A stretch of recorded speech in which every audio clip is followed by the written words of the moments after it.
আমরা জানি যে অ্যাপেন্ডিসাইটিস এটা খুবই পরিচিত একটা সমস্যা। আমাদের আশেপাশে দেখা যায় যে খোঁজ নিলে দেখা যাবে যে অনেকেরই এই অ্যাপেন্ডিসাইটিস অপারেশন হয়েছে বা অ্যাপেন্ডিসাইটিসের সমস্যাটা হয়েছে।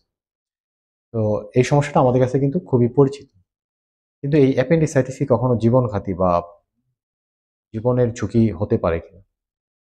হ্যাঁ, বিশেষ করে বাচ্চাদের ক্ষেত্রে অ্যাপেন্ডিসাইটিস অনেক সময় জীবনঘাতী হতে পারে। কিভাবে? আমরা যে অ্যাপেন্ডিসাইটিস যেসব বাচ্চাদের পাই তাদেরকে আমরা ২ টা ভাগে সাধারণত ভাগ করি।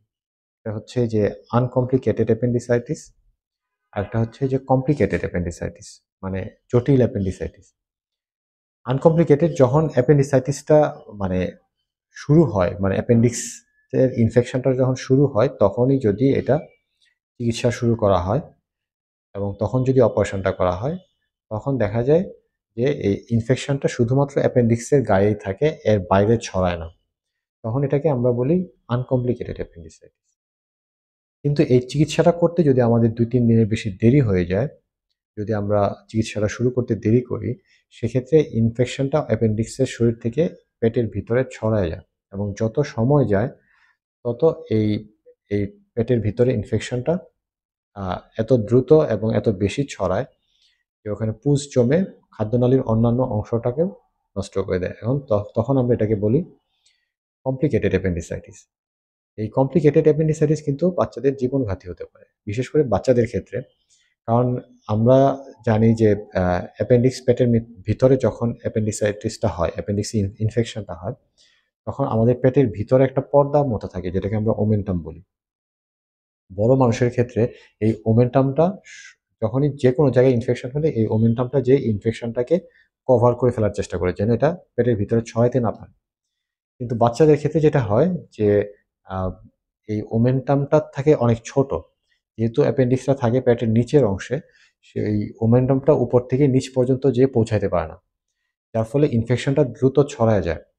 অনেক সময় দেখা যায় যে ওই জায়গায় পুজ হয়ে এই পুজ সারা পেটে আ ছড়ায় যায় এবং বাচ্চার খাদ্যনালীগুলা এত নরম হয়ে যায় যে টান দিলে ছিঁড়ে যায় এবং এই ইনফেকশন পেট থেকে তারপরে রক্তে ছড়ায় যায় এবং রক্ত থেকে এটা যেটা আমরা সেপ্টিসেমিয়া বা সেপসিস বলি, অনেক সময় বাচ্চা মৃত্যু পর্যন্ত হতে পারে এবং দেখা যায় যে অনেক সময় বাচ্চার পেটের উপর দিয়ে যখন আমরা অ্যাপেন্ডিসেক্টমি করতে যাই, আ অপারেশন অ্যাপেন্ডিক্স কাটার সময় দেখা যায় যে তার যে খাদ্যনালী যেটার সাথে অ্যাপেন্ডিক্স লাগানো থাকে সেটা অনেক সময় ছিদ্র হয়ে যাওয়ার ঝুঁকি থাকে এবং অনেক সময় দেখা যায় তার পেটের উপর দিয়ে বিকল্প পায়খানা রাস্তা করতে হয়। এজন্য আমাদের পরামর্শ থাকে যে যখনই পেটে ব্যথা হয়, তার পেটে ব্যথা হয় এবং পেটে ব্যথার সাথে বমি হয়, হালকা জ্বর হয়, তখন এটাকে অবহেলা করা যাবে না। আপনি দ্রুত একজন চিকিৎসকের পরামর্শ নিতে হবে এবং সবচেয়ে বড় সমস্যা যেটা হয় যে অ্যাপেন্ডিসাইটিস শুরুতে আল্ট্রাসোনোগ্রাফিতে বোঝা যায় না। অনেকেই মনে করেন যে আ যে আল্ট্রাসোনোগ্রাফিতে যদি অ্যাপেন্ডিসাইটিস না বলে তাহলে হয়তো অ্যাপেন্ডিসাইটিস না। কিন্তু অ্যাপেন্ডিসাইটিসটা বেশিরভাগ ক্ষেত্রে ক্লিনিক্যাল ডায়াগনোসিস। যে ডাক্তার রোগীর হিস্ট্রি এবং রোগীকে পরীক্ষা করে যদি মনে করেন যে আ অ্যাপেন্ডিসাইটিস হতে পারে সেক্ষেত্রে 90% এর উপরে এটা অ্যাপেন্ডিসাইটিস হওয়ার সম্ভাবনা বেশি। এবং যখন আল্ট্রাসোনোগ্রাফিতে অ্যাপেন্ডিসাইটিস বোঝা যাবে ততক্ষণ দেখা যায় যে অনেক সময় অনেক দেরি হয়ে যায়। এই ইনফেকশনটা অনেক অ্যাডভান্স না হইলে আল্ট্রাসোনোগ্রাফিতে অনেক সময় ধরা পড়ে না। এজন্য ডাক্তারের পরামর্শ মতে যদি অ্যাপেন্ডিসাইটিসের আ লক্ষণ দেখা দেয়, তাহলে খুব দ্রুত চিকিৎসা করা উচিত। এবং দ্রুত চিকিৎসা করলে যেটা সুবিধা হয়, দেখা যায় অনেক সময় যে ওষুধের বা অ্যান্টিবায়োটিকের মাধ্যমে এই অ্যাপেন্ডিক্সের ইনফেকশনটা কমে যাওয়ার সম্ভাবনা থাকে অনেক ক্ষেত্রেই। যদি নাও কমে সেক্ষেত্রে আপনি দ্রুত কিন্তু সার্জারির দিকে যেতে পারবেন। কিন্তু যদি আপনার চিকিৎসা শুরু করতে দেরি হয় সেক্ষেত্রে কিন্তু এইটা জটিল অ্যাপেন্ডিসাইটিস হয়ে যেতে পারে এবং জটিল অ্যাপেন্ডিসাইটিস বাচ্চার আ কষ্ট বাড়ায়, সার্জনের কষ্ট বাড়ায় এবং এটা দীর্ঘমেয়াদী একটা ক্ষতির সম্ভাবনা থাকে।